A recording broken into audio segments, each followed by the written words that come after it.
오늘 하나님께서 우리에게 주신 말씀은 구약 사무엘상 21장 10절부터 15절까지 말씀입니다. 구약 444면에 있습니다.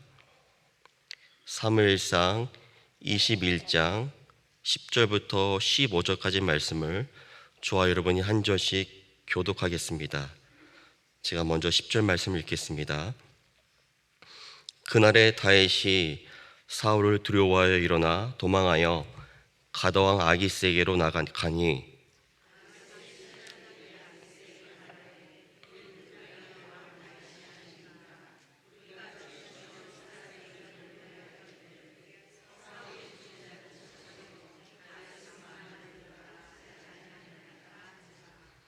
다윗이 이 말을 그의 마음에 두고 가드왕 아기스를 심히 두려워하여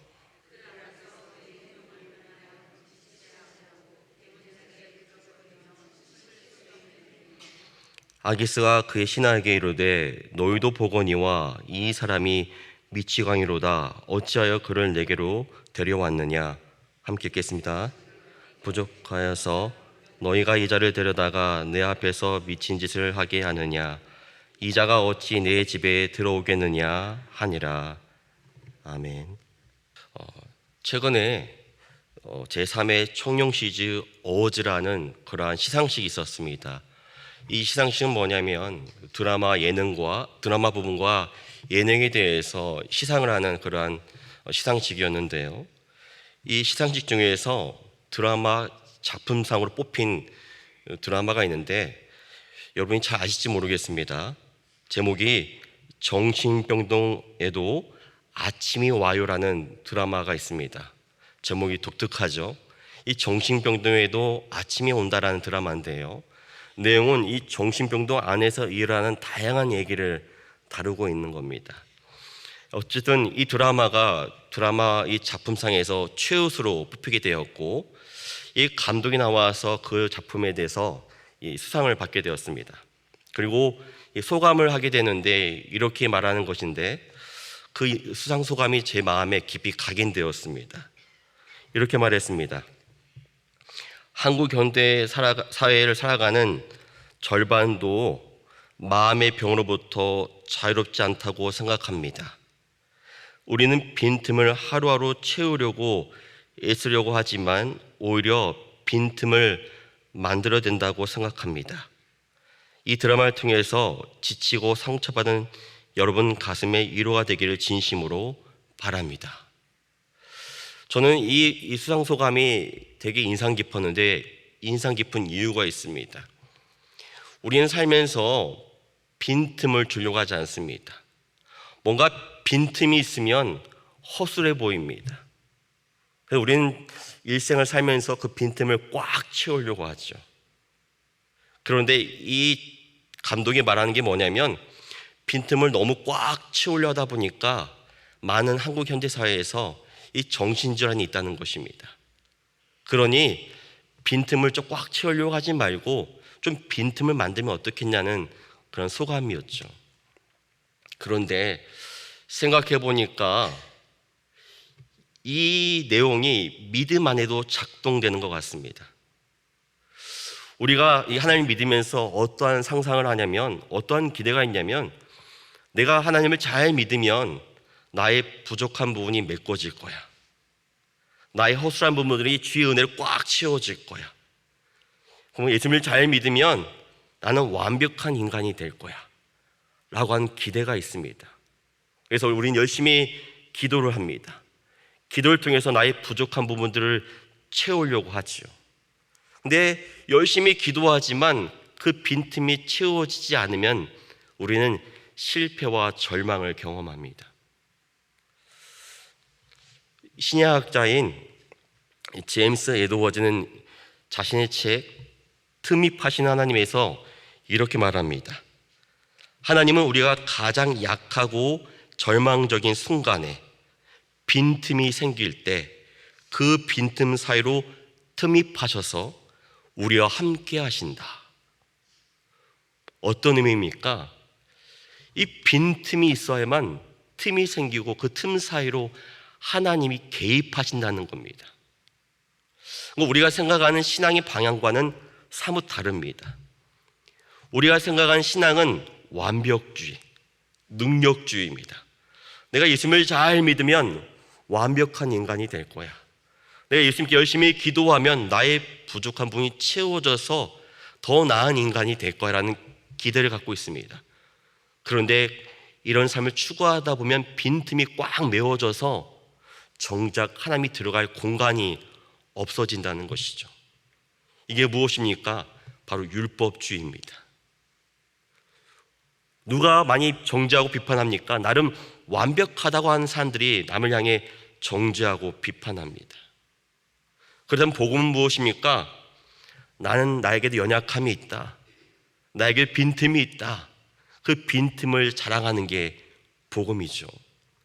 이런 복음의 사람 앞에서는 늘 여유가 있고 마음의 공간이 있기 때문에 남의 아픔을 품어 안을 수 있게 됩니다. 여러분, 오늘 본문은 주인공이 누구죠? 저와 여러분이 잘 아시는 바로 다윗입니다. 여러분 다윗 하면 떠오르는 게 어떠한 사건이 떠오릅니까? 딱 다윗 하면 떠오르는 가장 결정적인 사건이 뭐가 있을까요? 바세바요. 기대가 다른데 골리앗입니다. 여러분 다윗을 왜 좋아합니까? 다윗을 좋아해서 아이의 이름을, 우리 자녀 이름을 김다윗 이렇게 짓기도 하잖아요. 막 골리앗 사건 때문에 그렇습니다. 어린 소녀였던 다윗이 자신보다 큰 장수인 이 골리앗을 무찌르는 그 사건, 우리는 그 사건을 통해서 다윗의 위대함을 발견합니다. 그리고 이렇게 생각하죠. 야, 다윗은 정말 특별한 존재였구나. 우리 자녀도 이렇게 특별한 존재가 되었으면 좋겠다는 마음으로 이 자녀의 이름을 다윗이라고 짓습니다. 우리는 다윗을 좋아하죠. 동경합니다. 그렇다면 과연 다윗이 특별할까요? 이 골리앗 사건에서는 뛰어난 점이 있습니다. 바로 다윗에게는, 어린 소년이었던 다윗에게는 칼과 단창도 없었고 그 어떠한 무기도 없었습니다. 그런데 엘락 골짜기에서 돌멩이 5개로 거대한 장수인, 적의 장수인 골리앗을 무찌릅니다. 돌멩이로요. 다윗이 고백하죠. 너는 칼과 창과 단창으로 내게 나오지만 나는 만군의 여호와 이름으로, 네가 모욕하는 이스라엘 군대의 하나님의 이름으로 내게 나아간다 하면서 돌멩이를 확 던지죠. 우리는 이 사건을 통해서 기대하는 바가 있습니다. 나에게도 다윗 같은 믿음이 있다면 얼마나 좋을까. 그리고 우리 삶에는 수많은 골리앗 같은 문제가 산적하죠. 그때만 예수 이름을 외치면서 나아갈 때 이 골리앗 같은 많은 문제들이 제거되기를 소망합니다. 그러면 삶의 문제가 없어지고 완벽해질 거라는 이 기대를 꿈꾸죠. 그래서 우리는 이 다윗의 모습을 늘 사모하고 기대합니다. 그래서 다윗 하면 이 골리앗이 바로 떠오르는 것이죠. 그런데 오늘 본문은 우리가 알고 있던 다윗과 너무 다릅니다. 여기서 믿음의 난제가 시작되고, 도대체 하나님께서는 어떠한 계획을 가지고 계실까? 또한 믿는 자의 승리란 무엇인가라는 고민을 하게 됩니다. 오늘 본문에 보면 어떤 내용입니까? 다윗은 영웅이었습니다. 사람들이 말합니다. 사울이 죽인 자는 천천히요, 다윗이 죽인 자는 만만히로다 하면서 이 사람들의 평가와 인정을 한 몸이 다 받았습니다. 이 걸어갈 때마다 마치 연예인 보듯이 너무나 좋아했겠죠. 아, 다윗이요, 장차 왕이 될 상이요, 이렇게 칭송을 했을 것입니다. 다윗 또한 그 인정을 받으면서 본인이 영웅이 된 걸 이미 알고 있었죠. 그런데 영웅이 되었던 다윗이 아무런 이유 없이 사울에게 시기와 질투를 받으며 또한 그 목숨을 구원하기 위해서 도망자의 삶을 시작합니다. 결국에는 놉당에 있는 이 제사장 아히멜렉의 그 집에 들어가게 되죠. 그리고 거짓말을 하기 시작합니다. 아히멜렉이 물어보죠. 아니 다윗이요, 당신은 사울의 사이인데 왜 어찌하여 병사들이 없냐고. 그래서 다윗이 거짓말을 합니다. 저기 뒤에 있는데 내가 비밀 인물을 가지고 와서 저기 숨어 있다고. 그러니 나에게 먹을 거 달라고 요청합니다. 이 제사장 아히멜렉은 먹을 것을 주게 되죠. 또한 다윗이 먹다가 또 하나 요청을 합니다.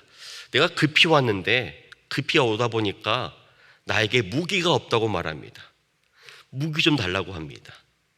그러자 아히멜렉이 기가 막힌 말을 합니다. 여기 무기 있다고. 당신이 엘라 골짜기에서 죽인 이 블렛 사람 골리앗의 칼이 보자기에 쌓여 있다고.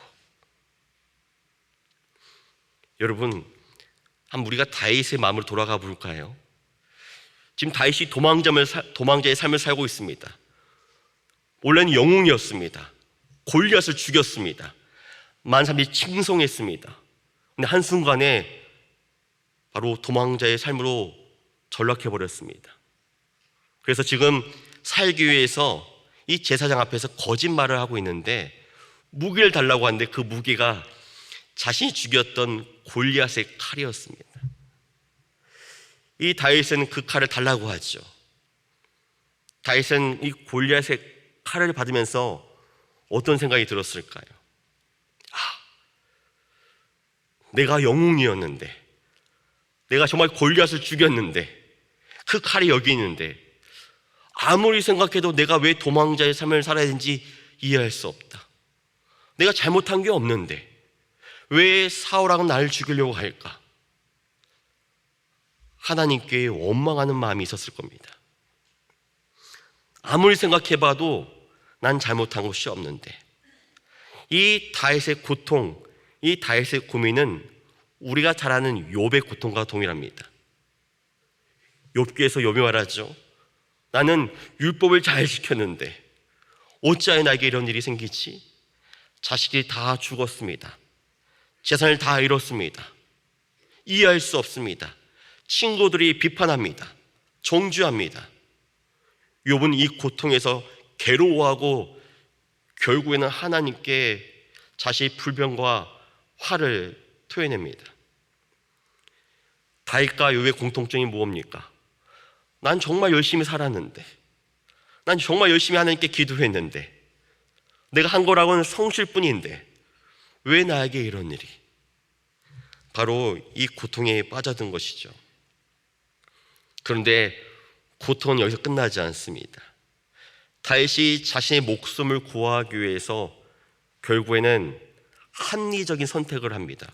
아주 뛰어난 지혜입니다. 그게 뭐냐면 사울왕이 다 쫓아와도 이 블레셋 땅엔 들어오지 않겠지? 라고 생각하면서 이 다윗이 바로 이 골리앗의 고향 땅으로 망명합니다. 합리적인 선택이죠. 아주 뛰어난 지혜입니다.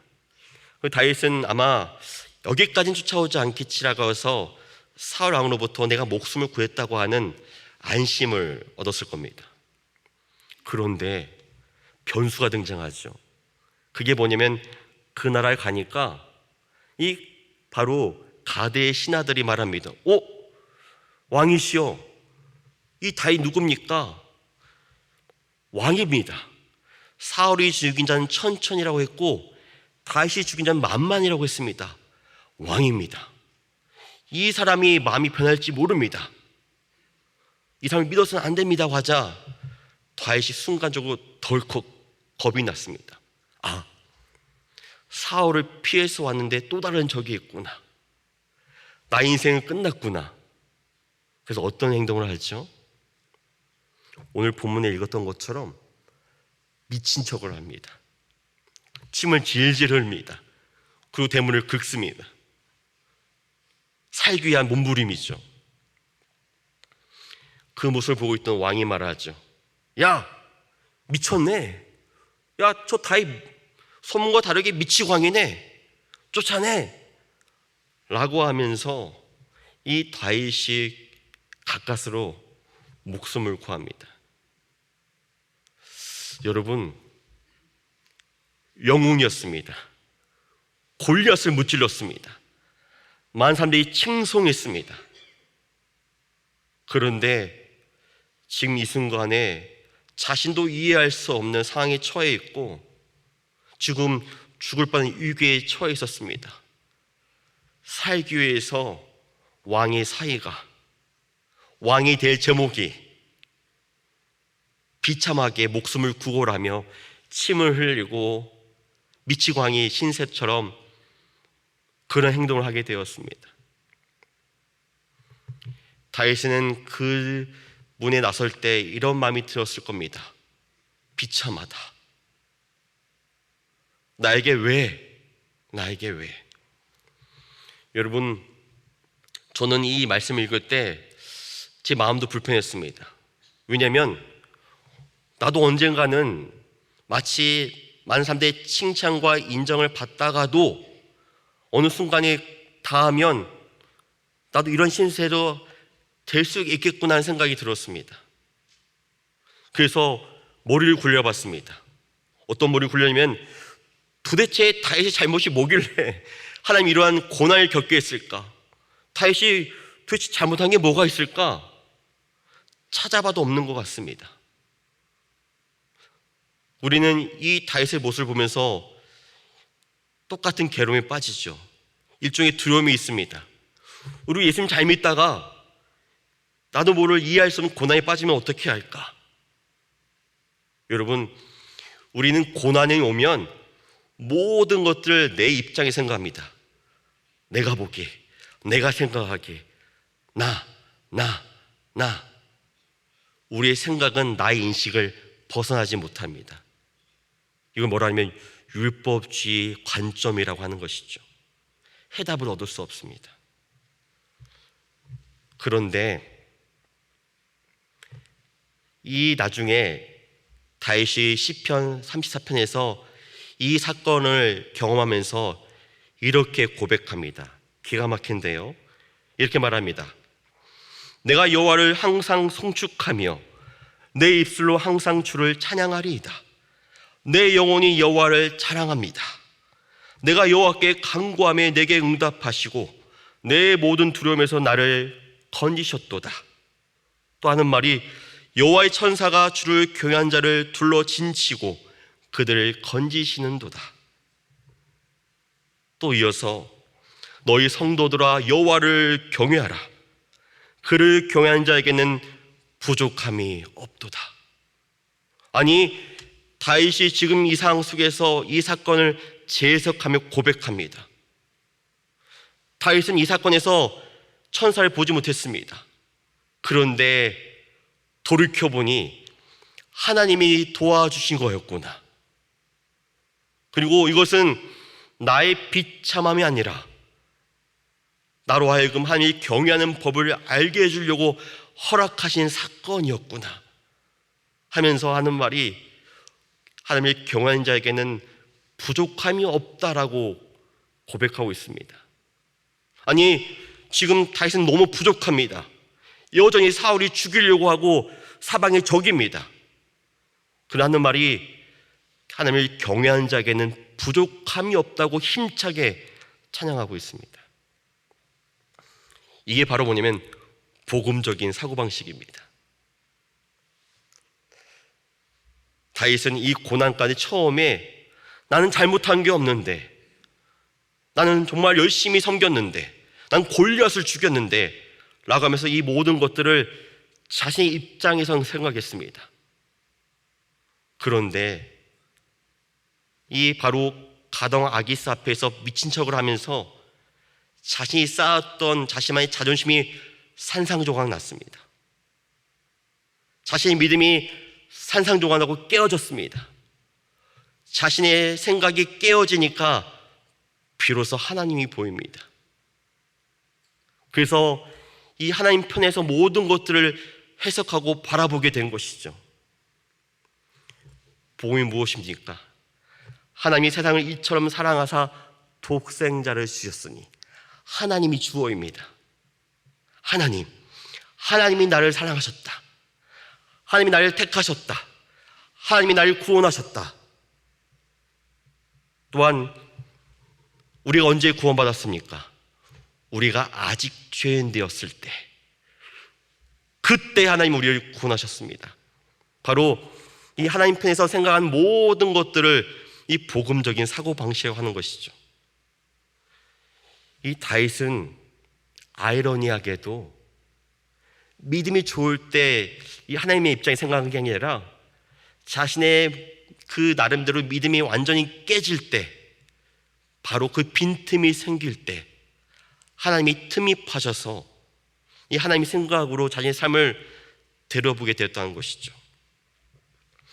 저는 이 시편 말씀을 묵상하면서 이 말씀이 되게 고민이 많이 되었습니다. 이 하나님을 경외하는 자에게는 부족함이 없도다.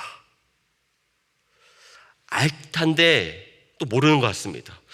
계속 묵상하다 하니까 뭔가 알 건 같긴 한데 도대체 이 뜻이 뭘까 씨름하게 되었습니다. 여러분, 이 하나님의 경외하는 자에게 부족함이 없다, 알 것 같죠? 근데 어떻게 이렇게 고백할 수 있을까요? 알 것 같은데 고백하는 것과는 다르죠? 아는 것과 진실된 고백은 너무 큰 차이입니다. 여러분이 잘 아는 조지 뮬러 목사님께서 19세기에 영국에서 고아원을 운영했습니다. 1생 동안 수천 명의 고아를 돌봤죠. 그런데 특이한 점은 단 한 번도 이 고아원 운영하면서 사람들에게 돈을 요구하지 않았다는 겁니다. 본인만의 원칙이었습니다. 그런데 어느 날 이 아이들에게 줄 음식이 떨어졌습니다. 어떠한 일이 벌어졌죠?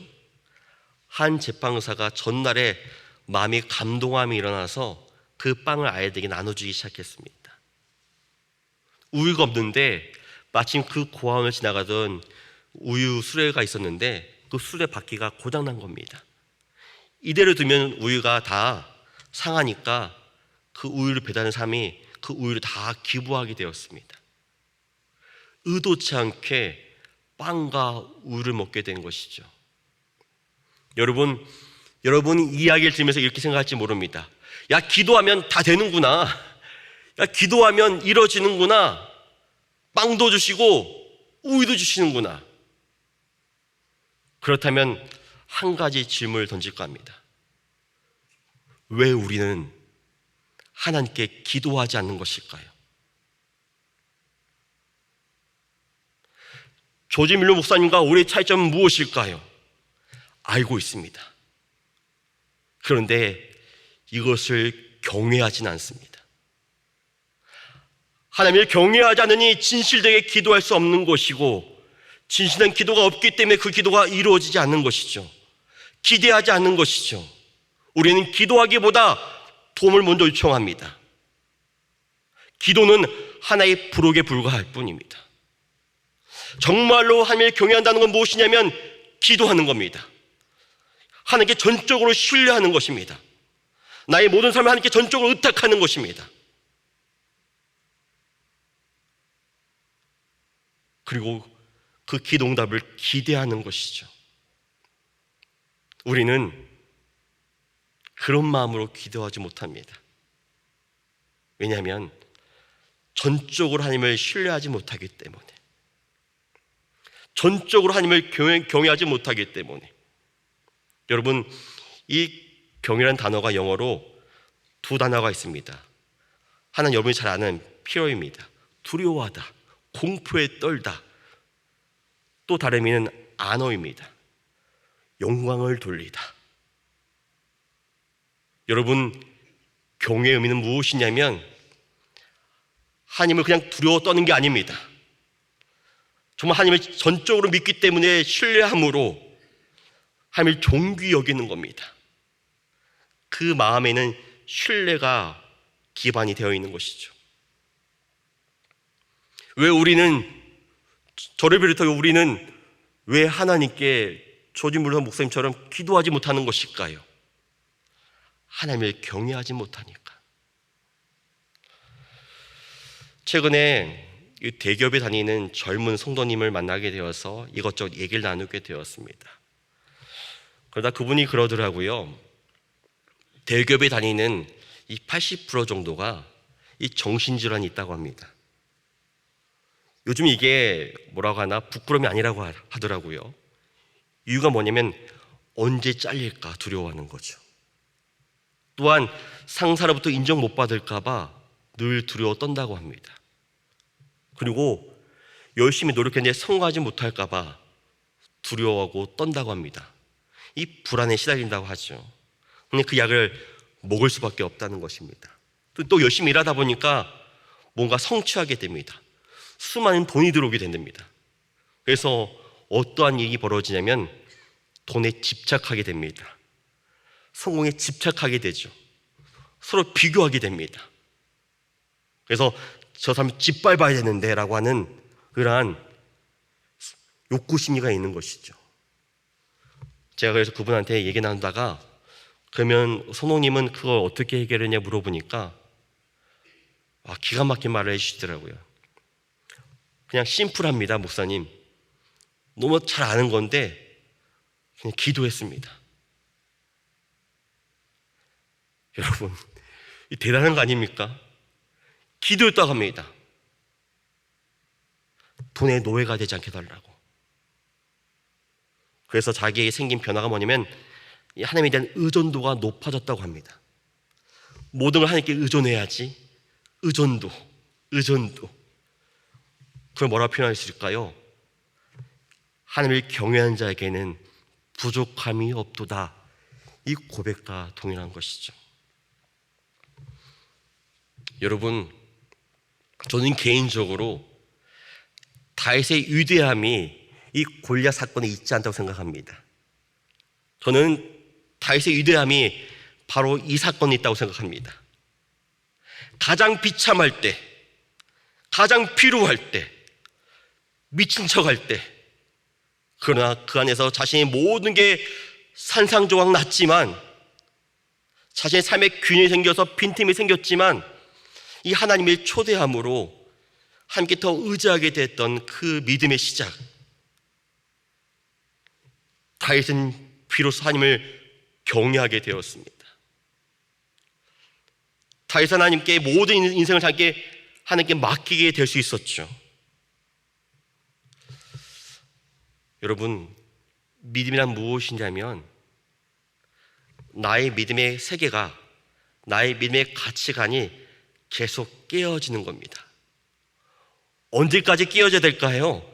또 깨지고 또 깨지고 또 깨져서 우리가 예수 그리스도를 닮을 때까지. 깨진다는 건 아픈 것이죠. 여러분, 우리가 왜 믿음 가운데 깨어지지 못하냐면 하나님을 모르기 때문에 그렇습니다. 왜 다윗이 왜 깨졌을까요? 왜 다윗이 이렇게 산상조각 났을까요? 다윗은 진정으로 하나님을 온전히 알지 못했습니다. 근데 이 사건 뒤로 하나님이 어떠한 분인지 알았기 때문에 하나님께 영광 돌리며 경외하며 성축하며 찬양을 부를 수 있었던 것이죠. 여러분, 하나님은 초월적인 분이십니다. 여러분이 잘 아는 어거스틴이 있는데요, 이 어거스틴이 이 방탕한 생활을 보내고 있었고 자신의 고향이 북아프리카였습니다. 근데 어느 날 이 어거스틴이 어머니 모니카한테 이렇게 말합니다. 엄마, 어머니 저 아마 로마로 가고 싶습니다. 고향 땅을 떠나야겠습니다 라고 말하죠. 그러자 어머니 모니카가 걱정하게 되었습니다. 지금도 방탕한데, 로마는 향락의 도시인데 거기 가면 내 아들이 믿음을 다 잃겠구나. 만류합니다. 말을 안 듣자 열심히 기도합니다. 이렇게 기도하죠. 하나님, 제발 제 아들 어거스틴이 로마도 가지 않게 해주십시오.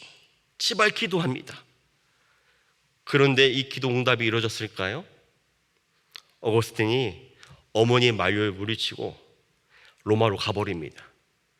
그러자 어머니 모니카가 상실감에 빠졌습니다. 나의 기도가 이루어지지 않았구나. 어찌하여?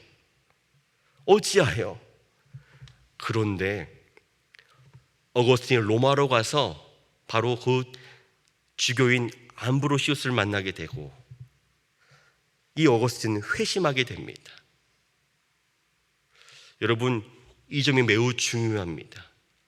어머니 모니카의 보기에는 어거스틴이 떠나면 안 됩니다. 그럼 우리 그렇게 기도하죠. 나의 생각대로, 나의 뜻대로. 근데 하나님의 계획은 로마로 가는 게 맞았습니다. 로마로 가서 이 어거스틴이 암브로시우스를 만나고 회심하는 게 하나님의 전체의 계획 가운데 있었다는 것이죠. 무엇을 말합니까? 우리의 기도는 다분히 자기 중심적입니다. 초월적인 하나님은 우리의 생각과 우리의 기도를 늘 깨뜨리십니다. 하나님께서는 어머니의 모니카의 기도를 이루어주기 위해서 역설적이게도 어머니의 기도를 들어주지 않습니다.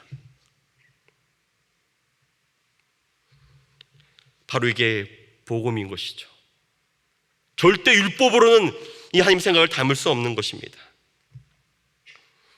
또 하나, 여러분 잘 아는 사도 바울이 있죠. 사도 바울이 예수 믿는 자를 핍박하는 그러한 사람이었습니다. 사도 바울이 어느 날 이 다메섹에 가다가 이 하나님을 만나게 됩니다. 그리고 그 순간 눈이 멀게 되죠.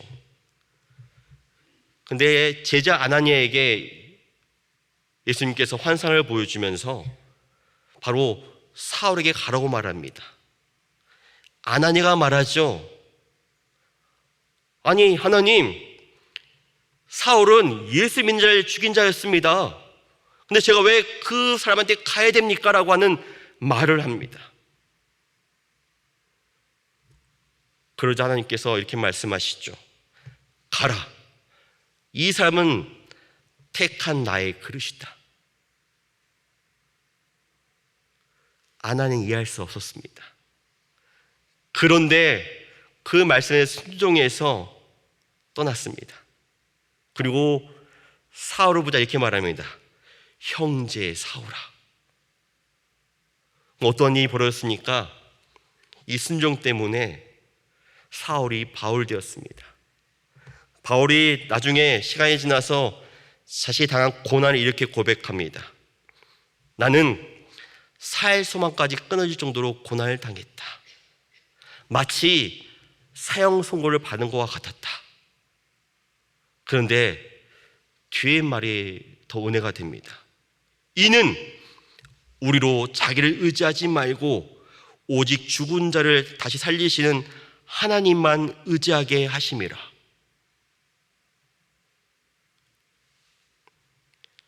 사도 바울이 자신의 고난과 역경을 다 자랑합니다.